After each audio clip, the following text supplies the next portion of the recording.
سلام سلام غالياتي، فيديو جديد ونهار جديد. نتمنى انه يلقاكم هذا الفيديو في اتم الصحه واحسن الاحوال. اليوم يا البنات جبت لكم الكبده مشرمله واش نحكي لكم عليها كالعاده والعوايد بنه لا تقاوم. درته لكم بواحد الطريقه، طريقتي الخاصه، نتمنى انها تعجبكم واكيد رايحه تعجبكم لانه بزاف بزاف بزاف بنين. ونخليكم مع هذا الفيديو وفرجه ممتعه. انا هنا البنات عندي كميه هكا من الكبده، كنت نقيتها ونحيت لها كامل هذيك المراره. دوك ندير لها شويه تاع الخل، نخليها هكا شويه في الخل باش تنحى لها هذيك الريحه ونعاود. هنا البنات كنت درت زيت تسخن، نرمي فيها هذيك الكبده بعد ما غسلتها كما قلت لكم. درت لها في الخل، خليتها واحد 5 دقائق هكذا، ومن بعد درتها دوكا تتقلى.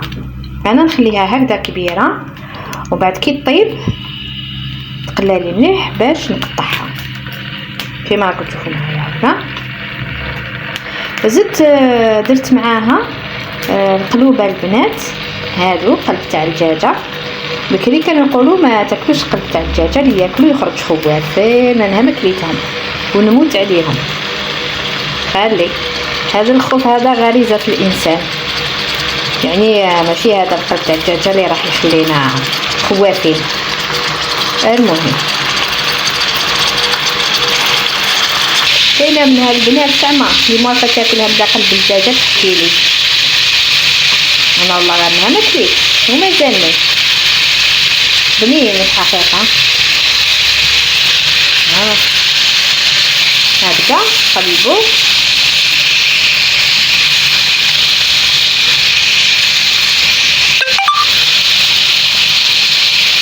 لما الصغير يطيب هكذا ناكلو البنات.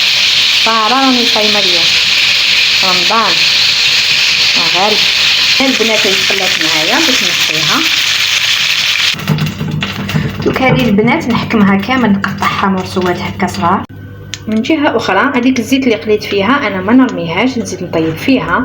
دوك هنايا ندير عندي هنا فصوص تاع الثوم، درت واحد 6 ولا 7، وسكرفشت حبه طوماطيش، نرميها في هذيك الزيت اللي قليت فيها الكبده ونخليهم يتقلاو مع بعض. هكذا نزيدو لهم ملعقه صغيره تاع طماطم مصبره هكذا، نخليوهم يتقلاو مليح. الكبده هنا بعد ما قطعتها، وهنا عندي كميه من التوابل. عندي الكمون، فلفل الكحل، كركم، ملح، فلفل عكري، وشويه راس الحانوت. دوك تقولوا لي يا ام ضايع بزاف هاد لي زيبيس، بصح صدقوني غتجي بنينه بهاد الوصفه اللي عطيتها لكم لي. جربوها اكيد ما راكونش رايحين تندموا. هنا البنات رميت هذوك التوابل كامل في هاد لاصوص هكذا، نخلوهم شويه هكذا مع بعض، خلوهم واحد 5 دقائق بس ما يبدا يغلي، ومن بعد نرمو عليه هذيك الكبده. هنا البنات نحو نرمو هذيك الكبده هذيك اللي كنت قطعتها هكذا البنات، خلطوها في هاد لاصوص هكذا، ونخلوها تزيد تطيب واحد 10 دقائق.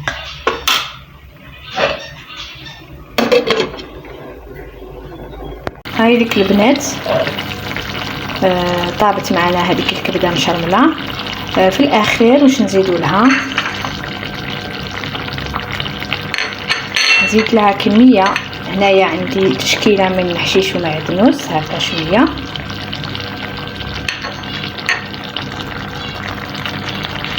نزيد لها حوالي ملعقه كبيره من الخل هكا البنات. وهاي اللي طابت معانا.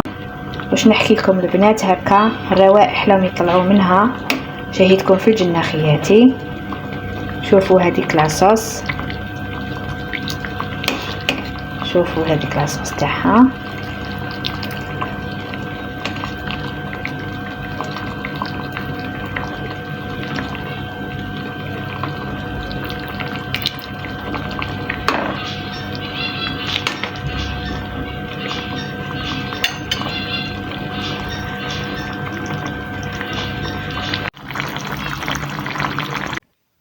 حبيباتي، كان هذا هو طبقنا تاع نهار اليوم، كبده مشرمله جات ولا اروع البنات. نتمنى انكم تجربوها بهذه الطريقه، اكيد رايحه تعجبكم.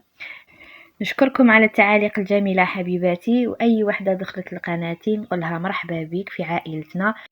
وهنا البنات يخلص الفيديو تاع نهار اليوم، وما بقى لي غير نقول لكم صحه فطوركم ومع السلامه.